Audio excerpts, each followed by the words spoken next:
Hello, everyone. Welcome to episode 5 of Poems and Stories. Again, we are reading from an old weird book, and let's get into it. Today's episode 6. Today's section is called Quentin. So, Colonel Roosevelt, one of the great presidents of the United States, had 4 sons, all of whom were enlisted in the World War. All won honors, and Quentin, the youngest, gave his life. Elwyn A. Barron here pays a tribute to the White House boy, who, like many other young Americans, died fighting. Part 1. The White House boy. Kermit, Archibald, Theodore. All have done their duty, but, of course, death has made the youngest of the Roosevelts dearest to American hearts.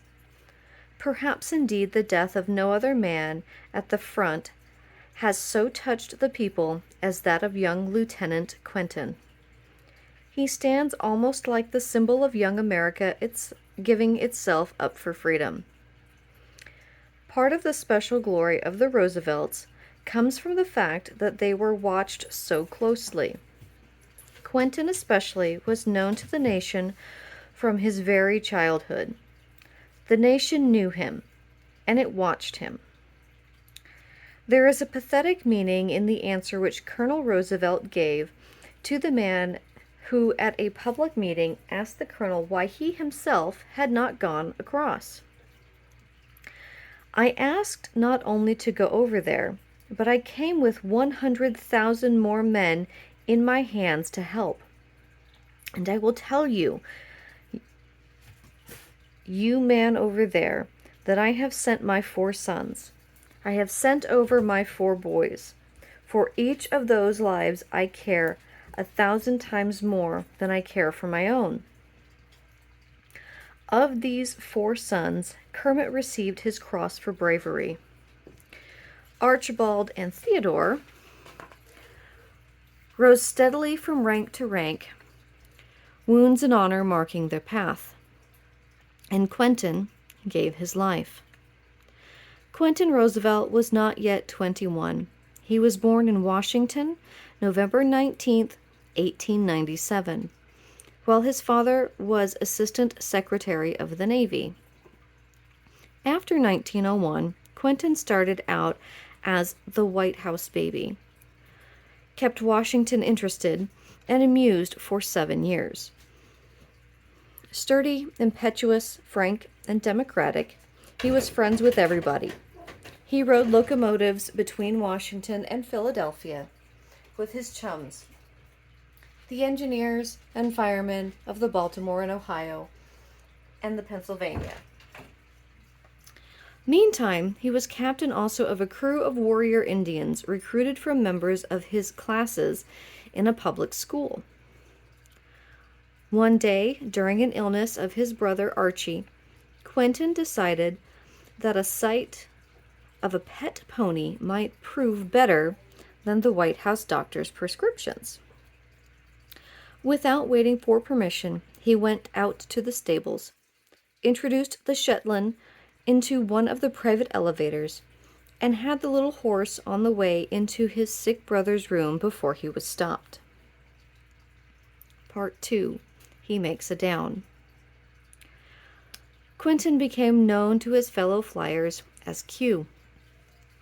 Before the fatal day, he had been fighting in the air 5 weeks. A few days before that last flight, Quentin had a very narrow escape. He was cut off by a cloud from his fellows, and coming out of the clouds saw 3 aviators whom he took for Americans. When he got quite close, he found they were Germans, and coolly opened fire on them. All 3 attacked him. Quentin did for one of them and got home safe. Captain McLanahan gave this description of Quentin's last days. Our airdrome was north of Verdun, about 20 miles back of the American front line.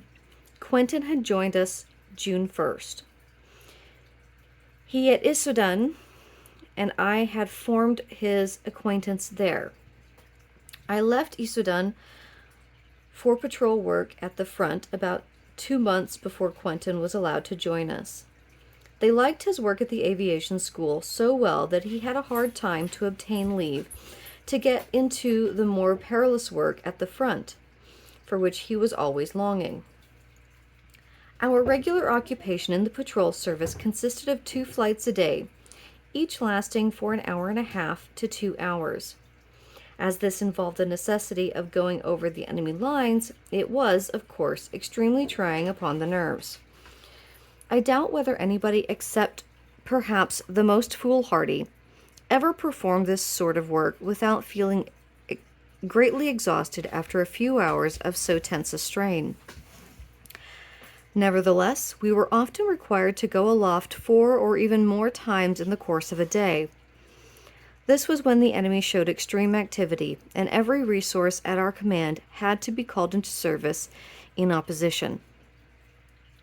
Usually, a patrol consisted of 3 squads of from 6 to 8 planes, one squad going to a height of 20,000 feet, the second 12,000, and the third 4,000. They would fly in V formation, the leader about 100 feet below the level of the next 2.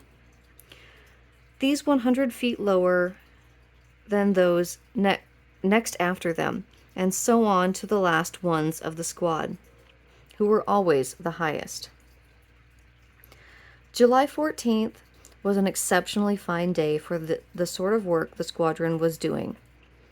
We went up at 11 o'clock in the forenoon, said Captain McLanahan, and describes the flight and the fatal fight that followed.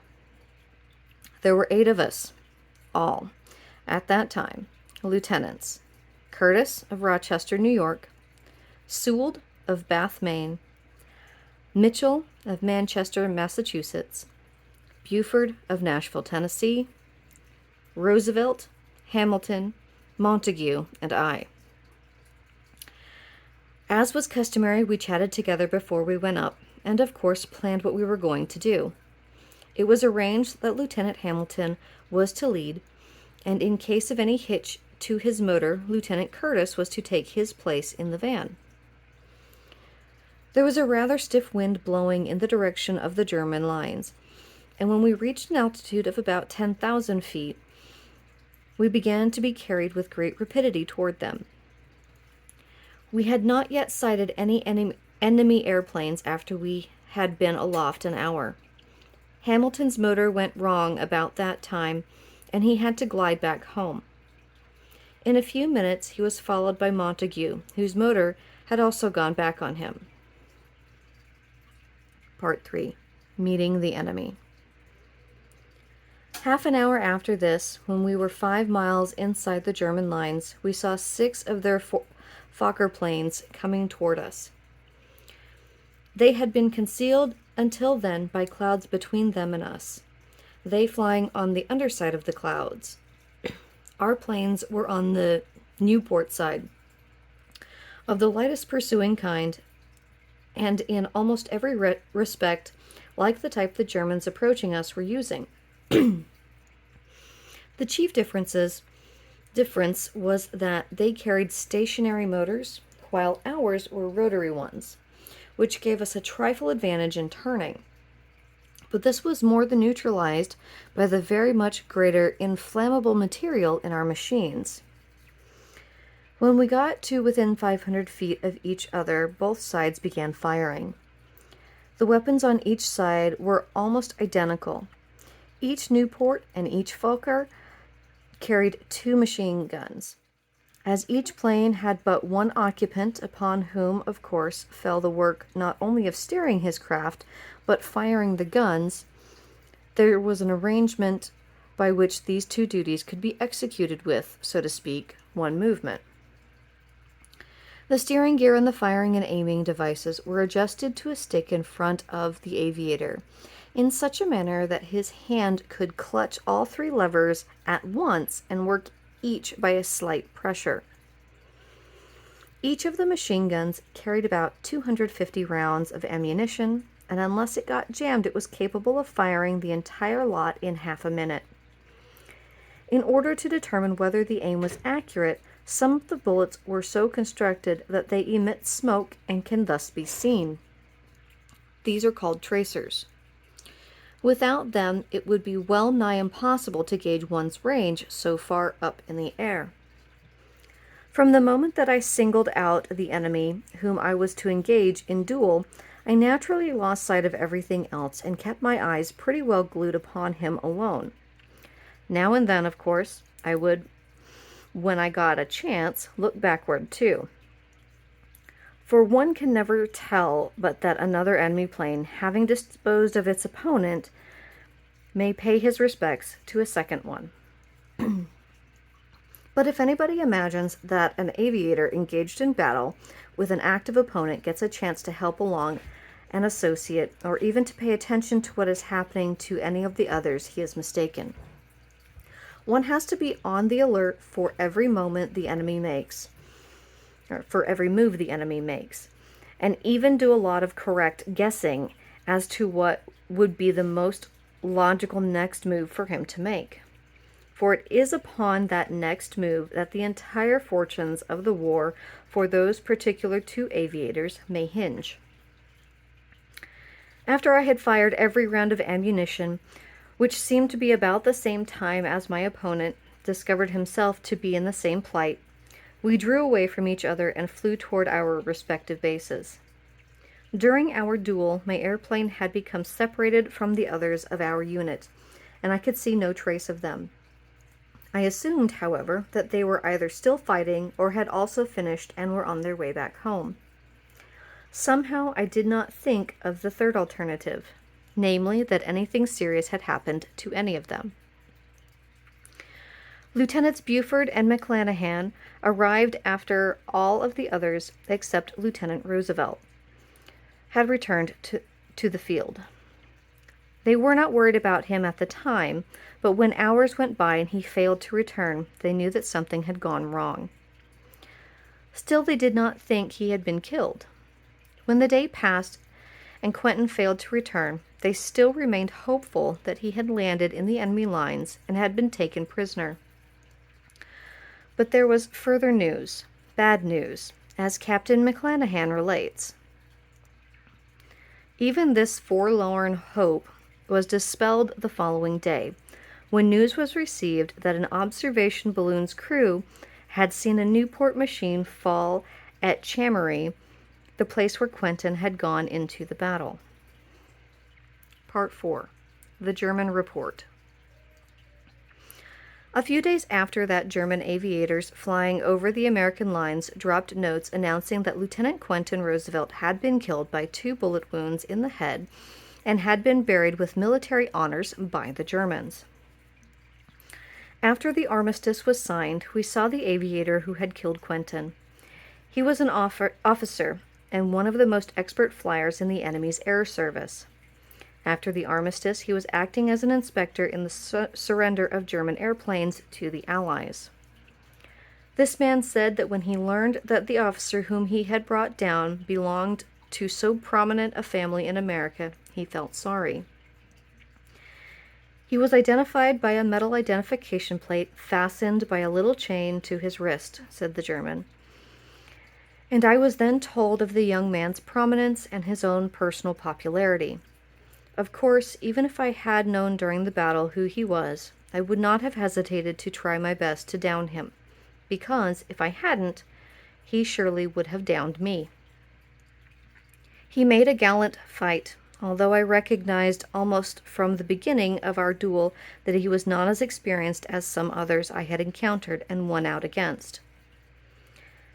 As it was, he dipped and circled and looped and tried in a variety of ways to get above and behind me. It was not at all an easy task for me to get the upper hand and down him. Simple praise this is, but sincere we feel. The German felt sorry for our boy hero. He made a gallant fight, he said. And he was not the only German who was forced to give due admiration to the dauntless American The enemy buried him with military honors and marked his grave. The German cross, however, has been removed from the grave of Quentin. The grave is now simply fenced with stones. The French strew flowers over it. It bears a soldier's inscription. Here rests on the field of honor First Lieutenant Quentin Roosevelt, killed in action July 1918. A memorial just as sincere is the letter from General Pershing to the father of Quentin. Lieutenant Quentin Roosevelt, during his career in the Air Service, both as a cadet and as a flying officer, was a model of the best type of young American manhood. Quentin is a hero, a soldier, an officer, yet most of all he remains to our memory as our ex-president's youngest boy. Eleanor Reed expresses his lasting appeal in her poem to Quentin in the New York Times. Young Roosevelt is dead, and I, whose son is just a little boy, too young to go, read with bewildered eyes the tales recalled of pranks the little White House boy had played. By Elwyn A. Barron. If you've gotten to the end of this video, thank you so much. I appreciate that. Please like and subscribe if you haven't already. As a reminder, I am reading these sections verbatim, so if there are any inappropriate or socially unacceptable words or phrases that are in there, it is simply that's the words that were used at the time and do not reflect my personal or professional opinions of those words or phrases. If you are a book restorer and have any interest in restoring any of the books that I feature on this channel, please reach out to me. I would love to salvage these books and keep them for years to come. Thank you so much. I hope you all enjoy the rest of your day.